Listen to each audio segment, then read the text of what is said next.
Hi, everyone. I'm Juliette Kime, class of, what was I, 95, not too long ago. And I am also college and law school friends with Elliot. I am not known for my film criticism or film analysis, but I am a huge fan of Elliot's and what he's done in this movie and in his career, and very grateful Martha left to be here celebrating with a lot of you, a school that meant so much to us and to me and my husband who used to talk there, David Barron, who's now a judge on the First Circuit. And so we want to open it up to all of you. I'm going to ask a couple questions and then have you ask Elliot questions. My first is a question I think that sort of applies to Harvard Law School's 200. As many of you know, there's a series of different weekends. This is the arts one and the role of law in the arts. So I'm going to come back to the theme in the movie about law. But I want to ask you a personal question. So when you think about your career, where does law school fit in? Right? No. I mean, how does it change the way you thought about art and the way you thought about movies or the way you thought about contributing? Because obviously this weekend is full of people who thought like you about the role of law and the arts. First of all, subject matter. I seem unable to write me a script without having a lawyer in it. I see the legal stage, or at least until the last 9 months, that are rewriting our understanding of all public fora. But it used to be sort of the modern Greek landscape. It's clearly iconic, and we have defendants, we have prosecutors, we have plaintiffs, and these are all things that are sort of immediately felt and understood by audiences. So it's a natural habitat for me to have a lawyer kick around ethical dilemmas. But also, there was a terrific panel here earlier today about Harvard Law and Broadway. And there are two Broadway vets over there, Larry O'Keefe and Nell Benjamin. And Roy Furman moderated that panel, and he said, HLS 63, that not a day goes by that he isn't happy that he went to Harvard Law. It's informed every second of my odyssey. And vitally, and I have to say this because I see several of you here, just classmates from the get-go have been absolutely instrumental. Yourself, Samantha, Aisha Yüksel Mahfoud is here, who's another associate producer of the film. And I would say I so happily saw so many student hands. If you want to do anything aspirationally original, just look around right now, your classmates. There's no Harvard Law School of the arts, notwithstanding institutions like the Metropolitan Museum or HBO. If you want to do something original, you just go build it, go make it. But the flip side to that is there's no opposition force stopping you doing it. But therefore, your classmates will be invaluable. And so for me, it's slightly different. How did the study of law inform things? I mean, can't stop thinking about legal questions, but these guys are infrastructure for what I do. So there's the big animating theme is, of course, the guilt, corporate terrorists, the vacation from humiliation of a lawyer who defends something that she feels is not right, and the process by which she sort of tries to come to some sort of redemption, which is not uncommon theme for a lot of us or for a lot of people who will go into any kind of law, even government law. I served at the Department of Homeland Security. Like, we deport people. I mean, it's not, your institutions have good and bad. So how, about her, in terms of her character or her choice, was she sympathetic to you? I mean, in the sense, like, does that make you more sympathetic to the kinds of lawyers that we see now and the debates about, would you be willing to defend, Jared Kushner or something like that?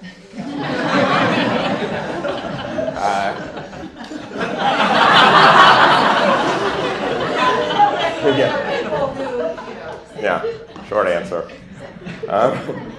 With all due respect to Jamie Gorelick, can I answer that first with a question to the audience? Can anyone spot the case that was the seedling of a car that tipped over when it turned left? The Yugo? Say it again? The Yugo? The answer I'm sure is yes, but anyone? Corvair. See, this is the problem. There are so many. This unfortunately, like corporate cruelty, is an evergreen. Oh my goodness, Larry and Nell. I'm sorry, I have to say they wrote Legally Blonde, the musical, and they're honorary law school graduates. That's exactly right. And yes.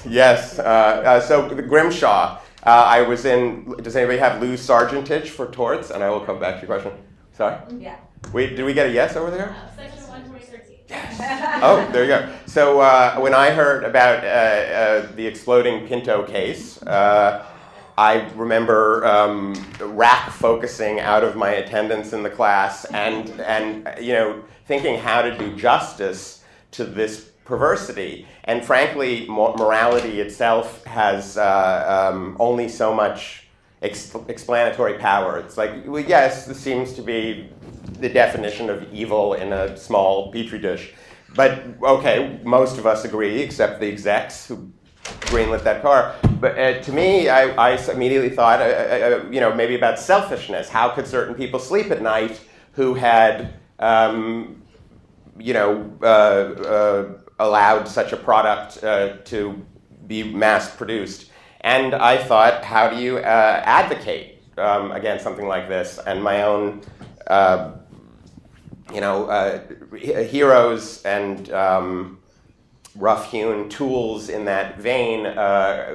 Chaplin took on Hitler much faster than the American military could, and I thought, satire is a useful weapon, and maybe we can take on the theme, take on the problem that way. Am I sympathetic to my own lead? Yes, and that takes us out of the context of the legal arena.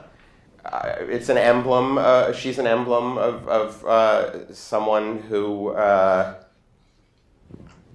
has, for herself, gone too far and therefore made a mistake, and then is in the vast community of 9 billion people, to a certainty, who have, to their mind, done things that are feel like a shipwreck and estranging. And the human mind is, a vessel that often veers towards isolation, and mistakes and shame are an obscuring pea soup fog, and you lose sight precisely of 9 billion other people who definitely have their version of shame, and I am sympathetic to her that she. But ask the question of should she have taken this case? No, she's an unconscionable. No. This is why some of us, even if we had Professor Dershowitz for our professional responsibility class, we went and made films because we could not represent Kushner. No. Okay, I'm going to open it up to any questions on the floor about the film or about Elliot's career or anything else. Oh, yes. Boy, bye. What?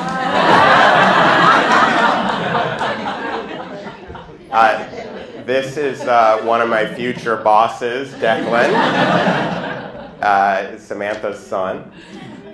He wants to get out of this place where the adults think they know what's going on, but really only he does.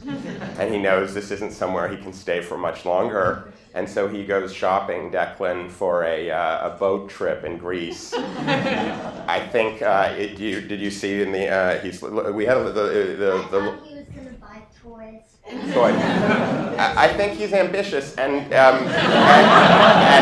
I don't know if you saw, it was a very big boat that he was shopping to go on trip, and that we'll talk more about later.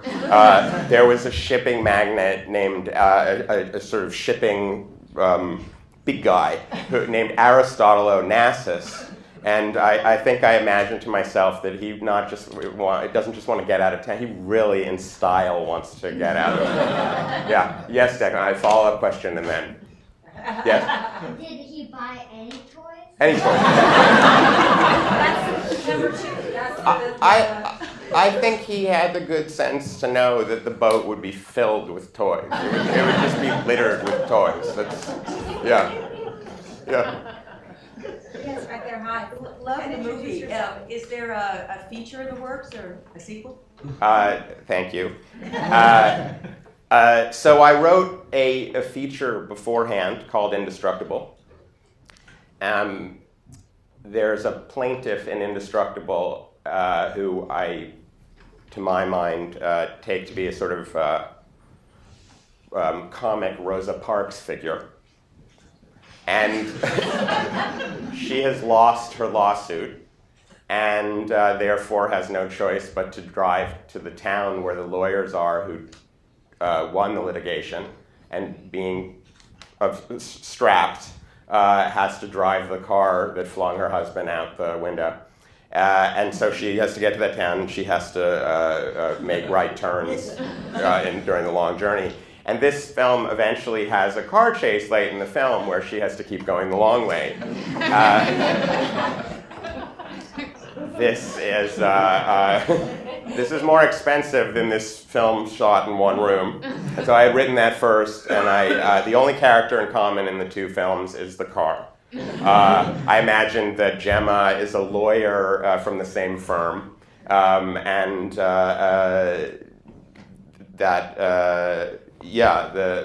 we'll go back. It is not, however, my next project.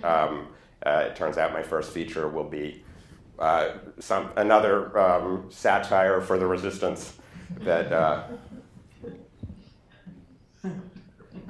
And yes, and introduce yourself, sorry, go ahead. So class of 2013, I have a question as a corporate lawyer. Well, can you tell us about your creative choice in making that character a woman instead of a man? I think, as we know since the last election, women are to blame for everything that's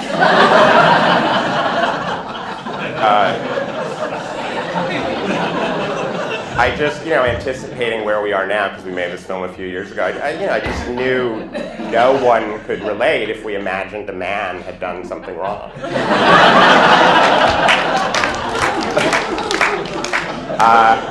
Additionally, what was your name?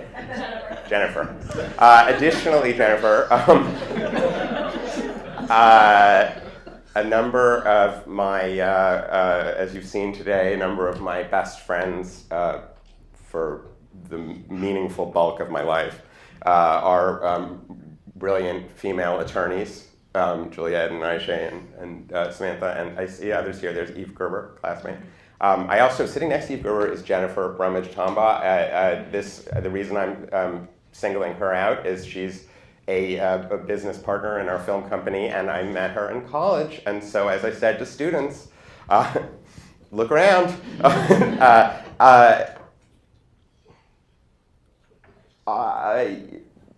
No, none of these people has ever made a mistake in their lives. Actually, this is a roundabout way to answer it. So Jessica Hecht, Larry and Nell will know Jessica, kind of New York Broadway vet. I wanted her, and I chose the midnight blue shirt for her, and my friends can tell you I otherwise not, on a daily basis, not paying attention, but I actually did want a woman at the head of the table, and I wanted a certain commanding quality. I'm really not answering your question, but I'm going to finish this thought anyway. And I watched the movie, and her shirt wasn't reading as blue as I can't believe I'm talking about fashion when you ask me a question about women. Unbelievable. I'll somehow pull this back. I didn't think it was reading with the seriousness of Midnight Blue that I wanted, and so I asked my visual effects guys, can we deepen the blue of her shirt? I want that sense of boardroom or something like this. And they said, have you seen Avatar? We can make blue people. Of course we can. So we actually went through, the computer can do it, and we deepened the blue, all the way through. Little tricks, even in a teeny, intimate film. Women's voices, yay verily. I just wanted a smart woman at the center of my story. I have a hero too. Well, a few. Pedro Almodovar, the filmmaker who made Women on the Verge of a Nervous Breakdown. Maybe I love his work because it makes sense to me, but I like intelligent women characters in film. They're wildly underrepresented. Maybe there's a practical reason too, which is write a creditable role for a woman. And Jessica was starring on Broadway at the time in Harvey, the Jimmy Stewart movie, and she came back and forth from her shows and acted for us because she wanted to play she shouldn't get offered roles where women are thinking much. And anyway. And introduce yourself, and then I'll come back. My name is Michael. I'm a one-out. And how did you decide to shift, and why did you decide to shift from a more law and legal focused career to one more focused in the arts?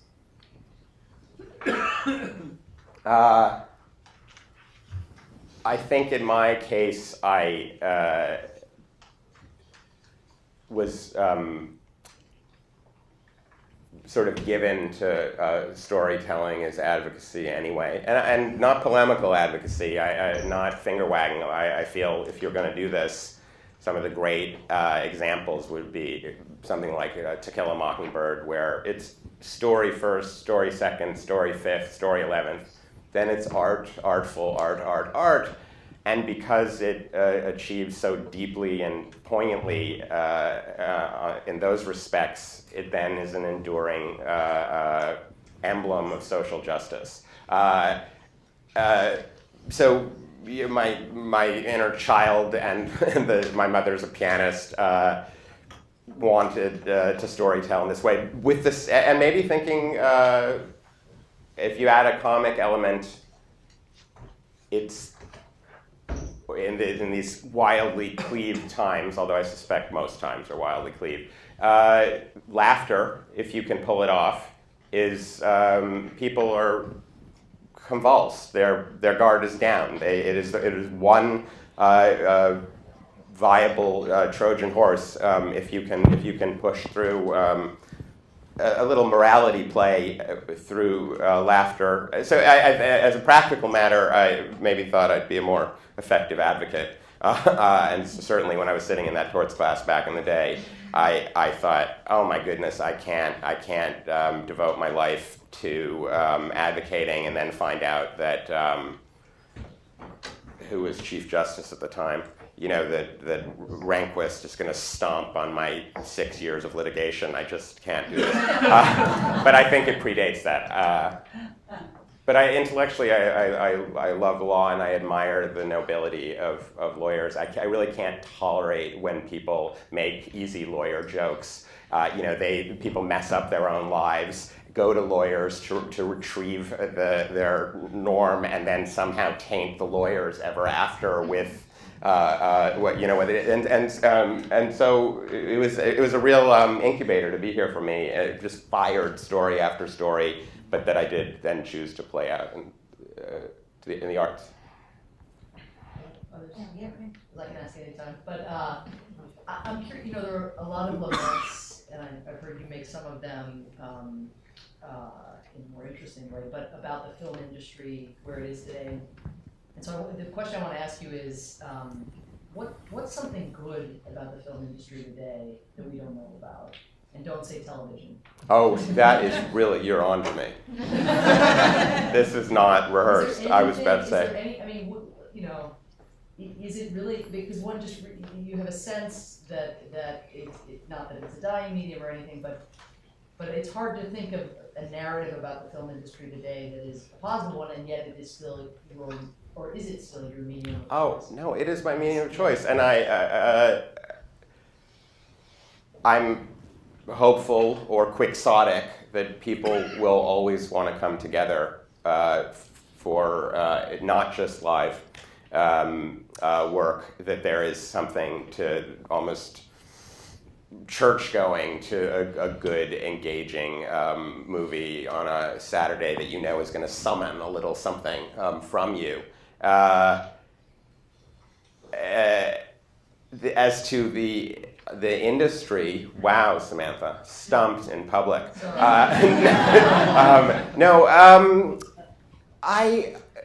Like shorts, documentaries. I'll stay with fiction. I mean, with feature filmmaking. There are so many artists who are so fiercely original, who are. I'm sorry to keep citing a panel you guys weren't at this morning, but who average duration to get a show to Broadway they were estimating 7 to 8 years, and knew inwardly they were rounding down. There are so many people with the drive to do this, and people ask, how on earth can you, the 7, 8 years, how can you do it? And to a person, it's because you can't not if you have that desire to storytell in that way. And so in answer to your question, maybe, it's a proud legion. I so love and admire the bumper crop that fiercely wants to do this, and that will hear what I call the Million Lemming March, where the Grand Marshal who stands at the back and able to, in order to pivot most quickly and go in the opposite direction. You will have to deal with, I think the statistical number, and I think this underlies Samantha's question for me, I think it's 100% of people will say no about your project. Maybe I'm rounding down, it's like 104. Our film got rejected from a certain festival, and I ran into the programmer later, and she said, "Oh, your film was terrific. It was, I think it was in the top 10% that we saw." And I was like, God, what a note. That's so helpful. I've learned so much about my filmmaking from this, that I got a percentile.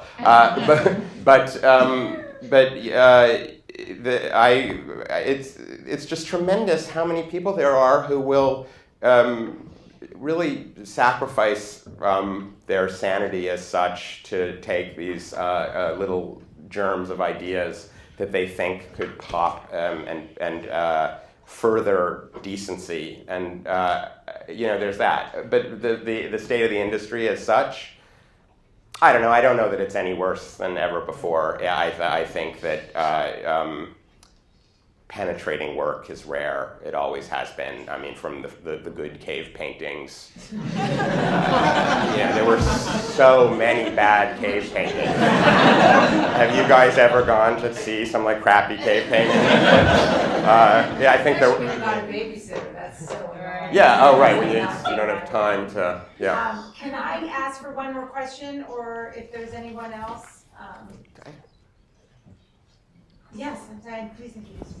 I'm Sarah Grant, I'm a 2L. I'm curious, given how much absurdity there is these days in what's happening in our country and in the world, whether or not it's changed at all your view of the role of satire in the arts. I know, a lot of comedians and people in the industry have talked about how things are so ridiculous that you can't even really make it up as a joke anymore.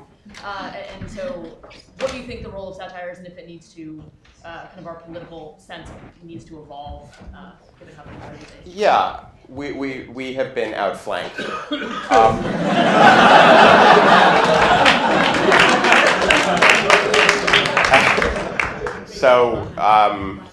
You know, it's a strange thing, Sarah. It's a strange thing, the current orange Oval Office occupant. It feels like shooting fish in a barrel when you make any comment about him at all, except for the fact that he's the most powerful person on the planet.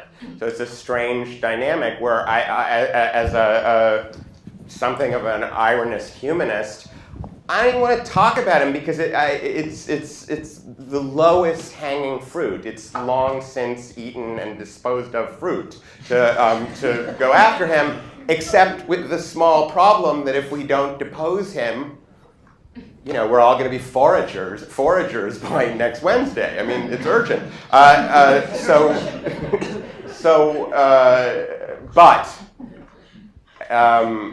But ultimately, no. As you can tell from this work, I'm not overly moved by temporally topical work. I'm interested in enduring questions and problems, and comedy emanating from emotional truth, and that, you know, Agent Orange over there will be long gone.